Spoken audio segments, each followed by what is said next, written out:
കൃഷ്ണൻ്റെയും രാധയുടെയും കഥയിൽ ഇന്ന് ആദ്യം കാണിക്കുന്നത് വേണു വക്കീലിനെയാണ്. ഹോസ്പിറ്റലിലാണ്. ബുള്ളറ്റിൻ്റെ എല്ലാം എടുത്തിട്ടുണ്ട്.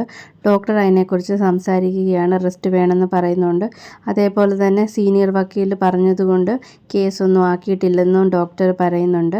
എന്നിട്ട് വേണുഗോപാൽ മനസ്സിൽ വിചാരിക്കുന്നുണ്ട്, രാധ ഈ കാര്യം അറിയിക്കണം, അവരെ അന്വേഷിച്ചുകൊണ്ടിരിക്കുന്ന കാര്യങ്ങളൊക്കെ അറിയിക്കണം എന്നോർത്ത് ഫോൺ വിളിക്കുന്നുണ്ട്. പക്ഷേ എനിക്ക് റീച്ച് ആവുന്നില്ല. പിന്നീട് കഥയിൽ കാണിക്കുന്നത് പ്രസാദിൻ്റെ വീടാണ്.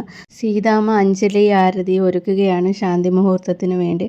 കൂട്ടത്തിൽ കുറേ ഉപദേശങ്ങളും രണ്ടുപേർക്കും കൊടുക്കുന്നുമുണ്ട്.